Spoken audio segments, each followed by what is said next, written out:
प्रभूची स्तुती. माझं नाव आहे पास्टर राजेश केदावे. आणि जसं आपण मागच्या आठवड्यात मागच्या व्हिडिओमध्ये आपण बघितलं होतं की शेवटच्या दिवसांची भविष्यवाणी. आज आपण बघणार आहोत शेवटच्या दिवसांची भविष्यवाणी भाग 2. आणि ह्यामध्ये आपण एक जागतिक धर्म, एक जागतिक चलन, ख्रिस्त विरोधी, एक जागतिक सरकार, शापदाची खून, मोठी भयंकर पटकी, ह्या गोष्टीवर आपण मनन करणार आहोत. आता जी घटना येऊन जी ठेपलेली आहे आणि मागच्या आठवडी आपण देवाच्या दयेने आपण सर्व शेवटच्या दिवसात जो घटनाक्रम होणार आहे त्याची आपण माहिती बघितलीच. आणि जी घटना आता येऊन ठेपलेली आहे ती घटना म्हणजे रॅप्चर. आणि रॅप्चरला म्हटलेलं आहे ख्रिस्ताचा दिवस, the day of Christ. Rupture म्हणजे येशू ख्रिस्ताचं दुसरं आगमन नव्हे. येशू ख्रिस्ताचं दुसरं आगमन जे आहे ते रॅप्चर नंतर जे संकटाचे दिवस चालू होतील, 7 वर्ष जे दिवस असतील त्याच्यानंतर येशू ख्रिस्ताचं दुसरं आगमन आहे. रॅप्चर हे विश्वासी लोकांसाठी आहे, मंडळीसाठी आहे. आणि येशू ख्रिस्ताचं दुसरं आगमन आहे ते आगमन आहे यहुदी लोकांसाठी. ते आगमन आहे इस्रायलला त्याच्या शत्रूपासून वाचवण्यासाठी. तर जी घटना येऊन ठेपलेली आहे ती म्हणजे रॅप्चर. आणि जसं आपण बघितलं की येशू ख्रिस्त आकाशात येणार आहे आणि आपण येशू ख्रिस्ताला आकाशात भेटणार आहोत आणि तिथून येशू ख्रिस्त आपल्याला स्वर्गात नेणार आहे. आता जेव्हा रॅप्चर होईल, जे लोक इथं राहतील, कुठले लोक राहतील? जे येशू ख्रिस्तावर ज्यांनी विश्वास नाही केला, जे येशू ख्रिस्ताला फक्त एक चांगला मनुष्य म्हणून मानत होते, जे येशू ख्रिस्ताला फक्त एक चांगला गुरुजी म्हणून मानत होते, पण ते येशू ख्रिस्ताला देव म्हणून मानत नव्हते. पुष्कळ लोक येशू ख्रिस्तावर विश्वास ठेवतात, पण त्यामध्ये खूप कमी लोक आहेत जे येशू ख्रिस्ताला देव म्हणून मानतात. आणि जर कोणी येशू ख्रिस्ताला देव म्हणून मानणार नाही तर तो रॅप्चरमध्ये जाऊ नाही शकणार. तर जे येशू ख्रिस्तावर विश्वास नाही ठेवणार आणि जे येशू ख्रिस्ताला तारणारा म्हणून स्वीकारणार नाहीत. खूप ख्रिस्ती लोकांना वाटतं की माझं नाव जॉन आहे, माझं नाव पीटर आहे आणि मी एक ख्रिश्चन फॅमिलीमधून आहे, तर माझं जे स्वर्गाचं जे तिकीट आहे ते ऑलरेडी आहे. तसं नव्हे. जर तुम्ही येशू ख्रिस्ताला तारणारा म्हणून नाही स्वीकारलं, जर तुम्ही येशू ख्रिस्तावर विश्वास न ठेवला की त्यांनी तुमच्या पापासाठी क्रूसावर त्यांनी दंड भोगले आणि त्यामुळं तुमच्या सर्व पापाची क्षमा झालेले, जर तुम्ही असा विश्वास नाही ठेवाल तर तुमचं रॅप्चर होणार नाही. तर म्हणून खूप आवश्यक आहे येशू ख्रिस्ताला तारणारा म्हणून स्वीकारणं. केवळ मी ख्रिस्ती आहे याचा अर्थ असा होत नाहीये की मी स्वर्गात जाईल. येशू ख्रिस्ताला तारणारा म्हणून स्वीकारणं खूप आवश्यक आहे. तर जेव्हा रॅप्चर होईल ते सर्व लोक जे राहतील ते आश्चर्यचकित होऊन जातील. त्यांना प्रश्न पडेल, हे लोक गेले कुठे? माझे मित्र तर आता बरोबर माझ्या ऑफिसमध्ये होते, पण ते अचानक कुठे गायब झाले? सर्व लोकांना प्रश्न पडेल. आणि जे सायंटिस्ट असतील त्यावेळेचे, जे धर्मगुरू असतील त्यावेळेचे, जे पॉलिटिकल लीडर्स असतील, आता हे सर्व लोक जे आहेत, जे मोठ्या पदावर असतील, हे सर्व लोक ख्रिस्त विरोधी आणि शैतान आणि खोटा संदेष्टा यांच्या प्रभावाखाली ते काम करत असतील. तर ते खरी गोष्ट लोकांना नाही सांगणार. ते नाही सांगणार की येशू ख्रिस्त आले होते आणि हे सर्व लोकांना येशू ख्रिस्त घेऊन गेला. ते असं सांगणार नाही. कारण जर त्यांनी असं सांगितलं तर लोक विश्वास ठेवतील येशू ख्रिस्तावर. आता हे सर्व जे लोक आहेत, जे लोक असतील, हे सर्व ख्रिस्ती विरोधक जो आहे त्याच्यासारखे सर्वजण असतील. तर ती खरी गोष्ट सांगणार नाहीत. ते सांगतील त्यासाठी ते खूप वर्षांपासून त्याची ती तयारी करत आहेत. ते काय सांगतील? ते सांगतील की एलियन्स आले होते, UFO मधून, आणि ते आले आणि सर्वांना घेऊन गेले. आणि खूप लोक यावर विश्वास ठेवतील, कारण आपल्याला माहिती आहे की आपण खूप वर्षापासून ह्या सर्व गोष्टी आपण बघत आलो आहोत, आपण वाचत आलो आहोत, आणि म्हणून ते पटकन विश्वास ठेवतील. ते विश्वास ठेवतील हा खरंच एलियन्स आले होते आणि हे सर्व लोकांना ते घेऊन गेले, आणि खरी गोष्ट ते सांगणार नाही. आता जसं आपण बघितलं की जेव्हा रॅप्चर होईल, संकटाचे दिवस चालू होतील, आणि संकटाचे दिवस हे 7 वर्षाचे असतील. आणि या संकटाच्या दिवसामध्ये जो ख्रिस्त विरोधी आहे, 3.5 वर्ष त्याचं नाव असेल पाप पुरुष, नंतरच्या 3.5 वर्ष असेल नाशाचा पुत्र. आता नाशाचा पुत्र नाव कोणाला दिलं तुम्हाला माहिती आहे? यहूदाला. पवित्र शास्त्र म्हणतं की शैतान यहूदामध्ये गेला, आणि तसंच जो शैतान आहे तो 3.5 वर्षानंतर हा जो ख्रिस्त विरोधी आहे त्याच्यामध्ये जाऊन तो कार्य करणार आहे. आणि दुसरी गोष्ट, एक जागतिक धर्म, त्यासाठी तयारी आत्ताच चालू आहे. जगात फक्त एक धर्म असेल, आणि ह्या सप्टेंबरमध्ये त्यांची मीटिंग पण होणार आहे, त्याकडे तुम्ही लक्ष द्या. तिसरी गोष्ट, जगात फक्त एकच चलन असेल. जसं आता जे युरोपियन कंट्रीज आहेत त्यामध्ये एकच चलन आहे, त्यामध्ये खूप देश आहेत पण एकच चलन आहे, ते म्हणजे युरो. तसंच एक चलन असणार आहे. चौथी गोष्ट म्हणजे जागतिक सरकार, जगामध्ये फक्त एक सरकार असेल. पाचवी गोष्ट म्हणजे शापदाची चिन्ह, खून, मार्क ऑफ द बेस्ट, ह्या गोष्टीची पण तयारी आता चालू आहे. आणि खूप भयानक घटना होणार आहेत, पण त्यामध्ये एक भयानक घटना म्हणजे की भयंकर महामारी येणार आहे, भयंकर पटकी येणार आहे. आणि आता जी महामारी आपण बघतोय ही तर त्यापुढे काहीच नाहीये. तर या सर्व गोष्टी संकटाच्या दिवसात होणार आहेत, आणि आपल्याला ह्या सर्व गोष्टीची काळजी करण्याची आवश्यकता नाहीये. का? कारण आपण स्वर्गात असू. या गोष्टीची आपल्याला माहिती का घ्यायची आहे की ह्या गोष्टीने आपल्याला समजतं की रॅप्चर जवळ येऊन ठेपलेलं आहे.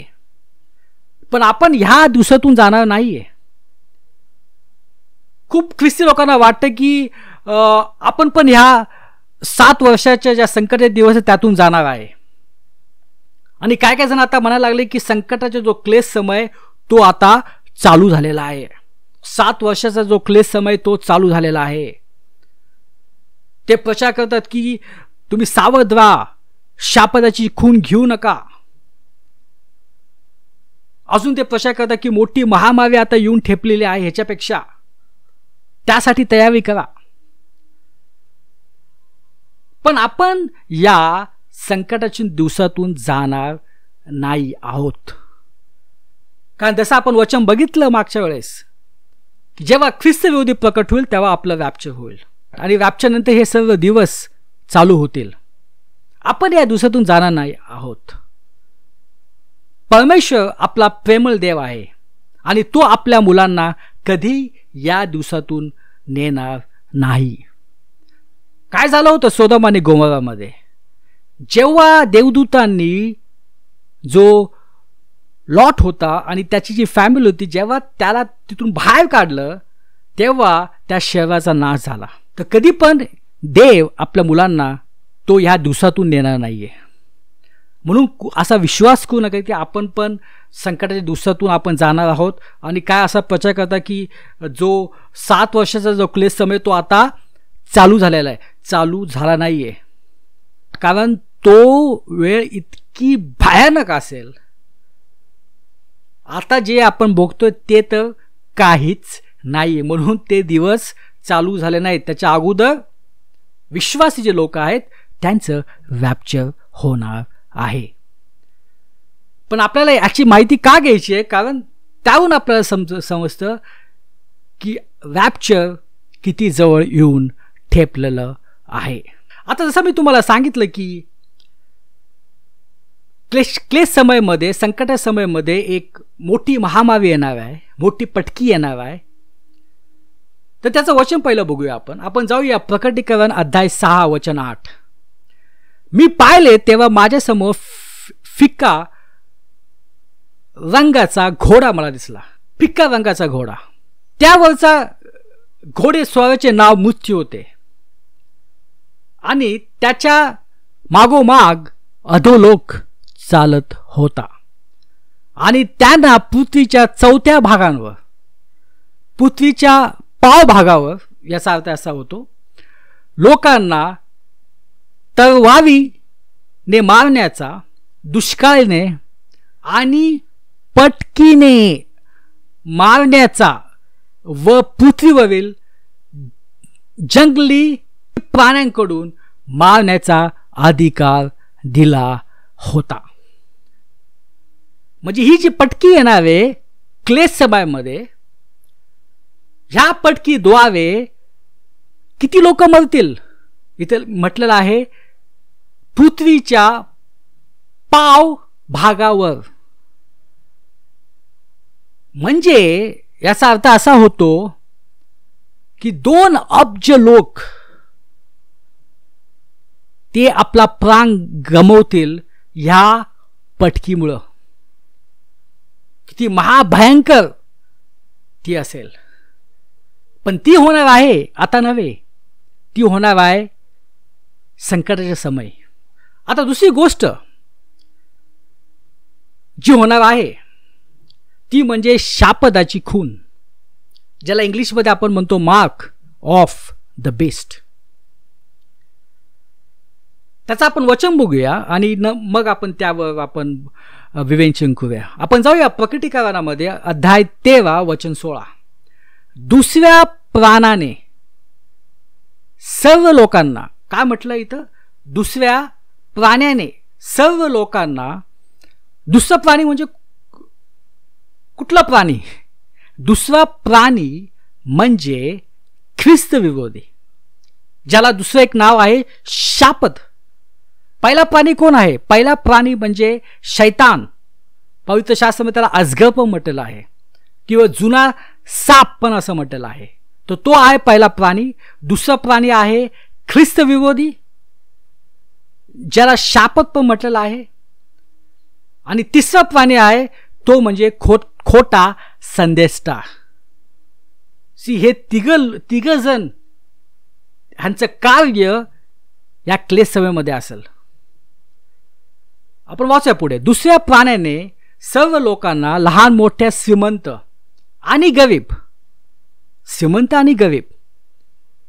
स्वतंत्र व दास बळजबरी केली की त्यांनी त्यांच्या उजव्या हातावर किंवा कपाळावर चिन्ह करून घ्यावे. म्हणजे हा ख्रिस्त विरोधी सर्व लोकांवर त्यांनी जबरदस्ती केली की तुम्ही हे चिन्ह घ्या. हा शब्द खूप महत्वाचा आहे, ती म्हणजे बळजबरी. 7 यासाठी की चिन्ह असल्याशिवाय कोणी व्यक्ती विकू नये किंवा विकत घेऊ नये. हे चिन्ह म्हणजे त्या प्राण्याचे नाव किंवा त्यांच्या नावाची संख्या आहे. ज्या माणसाला समज बुद्धी आहे त्याने त्या प्राण्याच्या संख्या अर्थ शोधावा.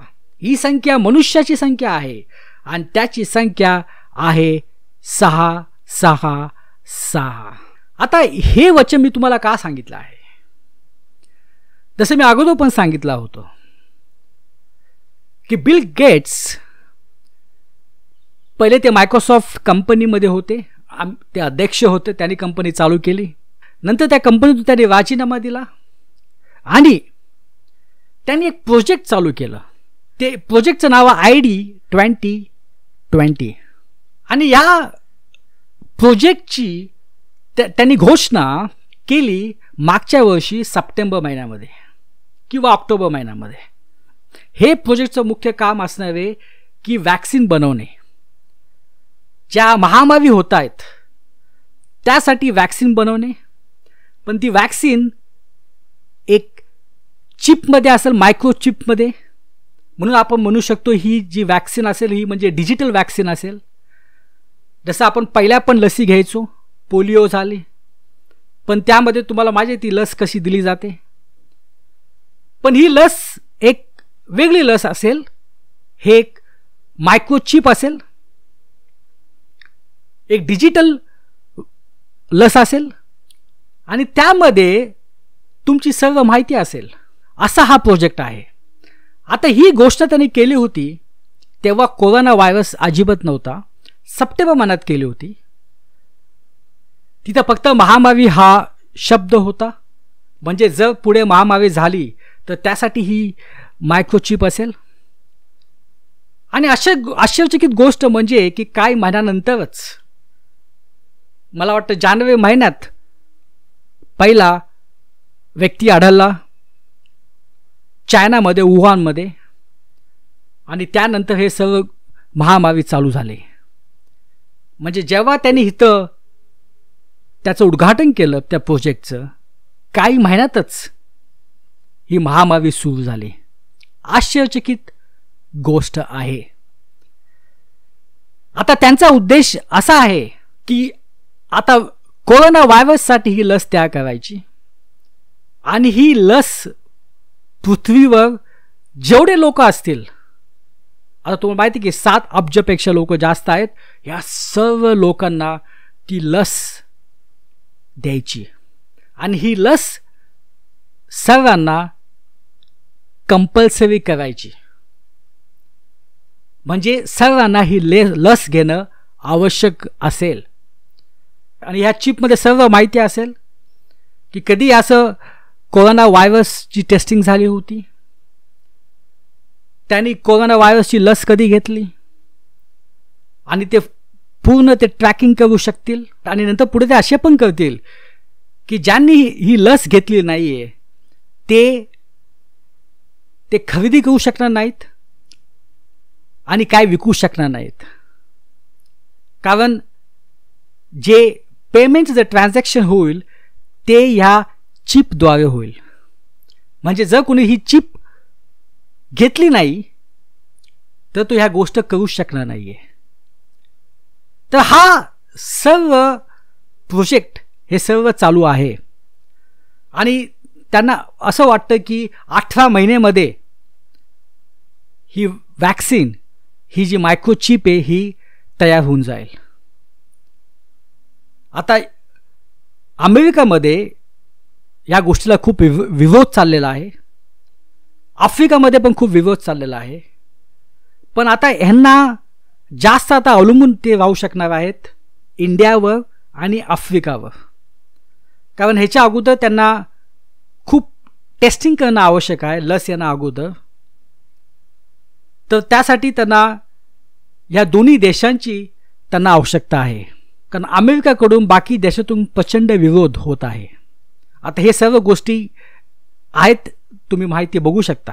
आता तुम्ही बघा की आता सर्वांना मास्क घालणं आता कंपल्सरी झालेलं आहे. आणि ही चांगली गोष्ट आहे. मास्क घालणं चांगली गोष्ट आहे. आता जपानमध्ये तर लोक नेहमी मास्क घालून ते हिंडत असतात. चांगली गोष्ट आहे. पण ती आता कंपल्सरी झालेली आहे.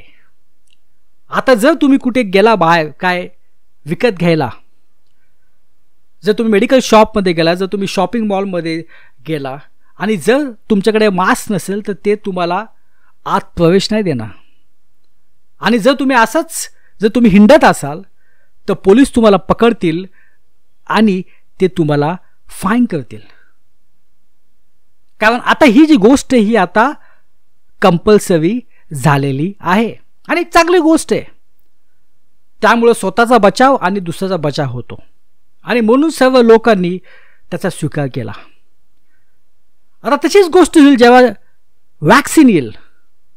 कारण ते म्हणतील की ही चांगली गोष्ट आहे, हे तुमच्यासाठी चांगली गोष्ट आहे. आणि जे तुमचे जे लोक आहेत, तुमची जी फॅमिली आहेत आणि जे बाकीचे लोक जे आहेत त्यांच्यासाठी चांगली गोष्ट आहे, त्यांचं पण संरक्षण होईल.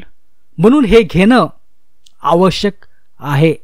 तर अशा गोष्टी पुढे होत जातील. आता ही जी चिप आहे, ही चिप ह्या व्हायरससाठी पण असेल, पण जी महामारी येणार आहे क्लेश समयामध्ये त्याच्यासाठी पण ही तयारी असू शकेल. म्हणून या गोष्टीकडे लक्ष देणं आवश्यक आहे. पण जर तसं सांगितलं त्याने की 8व्या महिन्यात हे येणार आहे, म्हणजे याचा अर्थ असा होतो की रॅप्चर खूप जवळ येऊन ठेपलेला आहे. तर एकच गोष्ट मी तुम्हाला सांगू इच्छितो की आपण संकटाच्या समयातून जाणार नाहीये, त्याच्या अगोदर आपलं रॅप्चर होणार आहे. आता आपण मुख्य संदेशावर येऊया. आपण जाऊया मत्तैमध्ये अध्याय 24-34. मी तुम्हाला खरे सांगतो, येशू ख्रिस्त म्हणतो यहुदी लोकांना, मी तुम्हाला खरे सांगतो, ह्या गोष्टी होत असताना आजची ही पिढी नाहीशी होणार नाही. आता येशू ख्रिस्त यहुदी लोकांना सांगतो, काय सांगतो? आता मत्ते 24 मध्ये जर तुम्ही वाचाल तर त्यामध्ये येशू ख्रिस्ताचे जे दुसरं आगमन आहे, रॅप्चर नव्हे, येशू ख्रिस्ताचं दुसरं आगमन, त्याची चिन्ह दिलेलं आहेत. जेव्हा पवित्र शास्त्रामध्ये चिन्ह दिले जातात तेव्हा सर्वप्रथम आपण बघणं आवश्यक आहे की हे चिन्ह रॅप्चरसाठी आहेत का हे चिन्ह येशू ख्रिस्ताच्या दुसऱ्या आगमनासाठी आहे. आता मत्ते 24 मध्ये जे चिन्ह दिलेलं आहे ते चिन्ह आहे येशू ख्रिस्ताचं दुसरं आगमनासाठी. आता येशू ख्रिस्त ही गोष्ट यहुदींसाठी बोलत होता. तर त्यांनी काय सांगितलं येशू ख्रिस्तांनी की आजची ही पिढी नाहीशी होणार नाही. मी तुम्हाला खरे सांगतो की या गोष्टी होत असताना आजची ही पिढी नाहीशी होणार नाही.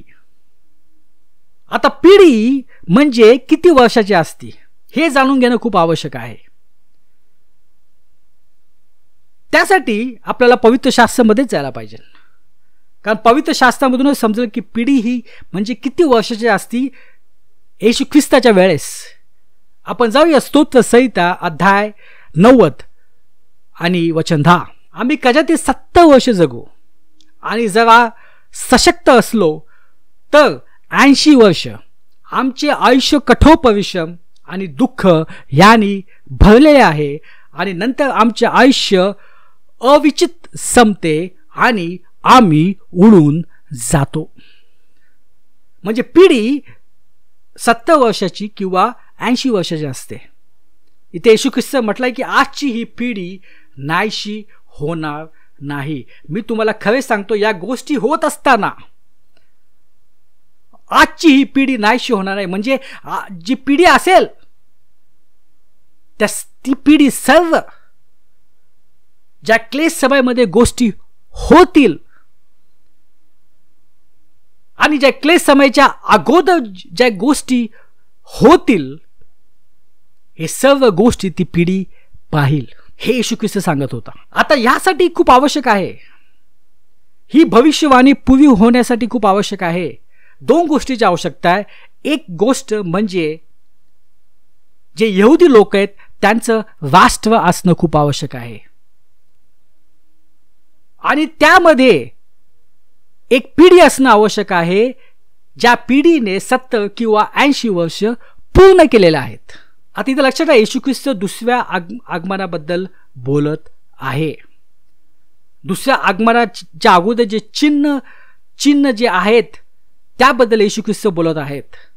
म्हणजे जी पिढी असेल ती येशू ख्रिस्ताच्या दुसऱ्या आगमना अगोदरचे जे चिन्ह आहेत ते चिन्ह ते पाहतील. तर त्यासाठी 2 गोष्टी असणं आवश्यक की यहुदांचं राष्ट्र आणि त्यामध्ये पिढी जी 70 किंवा 80 वर्ष पिढी तिथे असेल. आणि सगळ्यात मोठी जी भविष्यवाणी पूर्ण झालेली आहे ती पूर्ण झालेली आहे मे 14, 1948 मध्ये. आणि काही लोकांनी ती पाहिलेली आहे, काही यहुदी लोकांनी त्या सर्व घटना पाहिलेल्या आहेत आणि ते आजपर्यंत पण जिवंत आहेत, कारण ती झाली होती 1948 मध्ये. तर ह्या दिवशी तेल अवीमध्ये डेव्हिड बेन गोरियन यांनी जाहीर केलं की आजपासून इस्रायल राष्ट्र हे अस्तित्वात येणार आहे. कारण 2000 वर्ष मध्ये इस्रायल राष्ट्र नव्हते, यहुदी लोकांचं स्वतःचं राष्ट्र नव्हते, 2000 वर्ष नव्हतं. पण ह्या दिवशी मे 14, 1948च्या दिवशी यहुदी लोकांचं त्यांच्या स्वतःचं राष्ट्र झालं, इस्रायल राष्ट्र. आणि मला वाटतं ही सर्वात जी मोठी भविष्यवाणी पूर्ण झाली. कारण शेवटच्या दिवसांसाठी खूप आवश्यक आहे की यहुदी लोकांचं स्वतःचं राष्ट्र असणे हे खूप आवश्यक आहे. इस्रायल राष्ट्र असणे खूप आवश्यक आहे. कारण येशू ख्रिस्ताचं दुसरं आगमन कुठे आहे? येरुशलेम मध्ये आहे. कुठे येशू ख्रिस्त 1000 वर्ष राज्य करणार आहे? येशू ख्रिस्त 1000 वर्ष इस्रायलमधून राज्य करणार आहेत. आणि जो ख्रिस्त विरोधी आहे तो कुठे येऊन बसणार आहे? तो येऊन बसणार आहे येरुशलेममध्ये, त्या मंदिरामध्ये. म्हणून खूप आवश्यक आहे की इस्रायल राष्ट्र बनणं ही खूप आवश्यक गोष्ट होती आणि ती बनली. आता जे ख्रिस्ती लोक जे 16 दशकामध्ये होते, जे 17 दशकामध्ये होते किंवा जे 18 दशकामध्ये होते, ते असा प्रचार करू शकत नव्हते की येशू ख्रिस्ताचं आगमन जवळ आलेलं आहे. का? कारण तेव्हा इस्रायल राष्ट्रच नव्हतं. कारण जर येशू ख्रिस्ताचं आगमन येणार आहे तर त्याच्या अगोदर इस्रायल राष्ट्र होणं खूप आवश्यक आहे. पण ते झालंच नव्हतं तेव्हा. म्हणून ते प्रचार असे करू शकत नव्हते की हा येशू ख्रिस्ताचं आगमन जवळ आलेलं आहे. पण आज आपण प्रचार करू शकतो की येशू ख्रिस्ताचं आगमन जवळ आलेलं आहे. कारण सगळ्यात मोठी भविष्यवाणी पूर्ण झालेलं आहे, ते म्हणजे की इस्रायल राष्ट्र 2000 वर्ष नव्हतं, पण त्या दिवशी ते झालं. ती मोठी भविष्यवाणी पूर्ण झाली. आता परत आपण त्या वचनमध्ये जाऊया, अध्याय 24-34. मी तुम्हाला खरं सांगतो, या गोष्टी होत असताना आजची ही पिढी नाहीशी होणार नाही. म्हणजे जे चिन्ह येशू ख्रिस्तांनी सांगितलं होते ते चिन्ह ती पिढी बघेल. आणि जसं आपण बघितलं की त्यासाठी 2 गोष्टीची आवश्यकता होती. तर इस्रायल राष्ट्राची आवश्यकता होती, ते झालं. आणि त्यामध्ये एक पिढी असणे आवश्यकता होती की ज्या पिढीने 70 किंवा 80 वर्ष पूर्ण केलेलं आहे. आता जर ह्या दोन्ही गोष्टीवरून आपण येशू ख्रिस्ताचे जे दुसरं आगमन आहे ते कुठल्या वर्षी होऊ शकतं ते आपल्याला समजेल. आता जसं आपण बघितलं की 1948 मध्ये इस्रायल राष्ट्र बनलं आणि आपण बघितलं की एक पिढी 70 किंवा 80 वर्षाची असते. तर आपण थोडं कॅल्क्युलेशन्स करूया. 1948 प्लस आता आपल्याकडे 2 ऑप्शन आहे. एक आहे 70 वर्ष किंवा 80 वर्ष. कारण ते पवित्र वचनामध्ये लिहिलं आहे की पिढी 70 किंवा 80 वर्षाची असू शकेल. तर पहिले 70 वर्ष बघूया आपण. 1948 प्लस 70 किती होतं? 2018.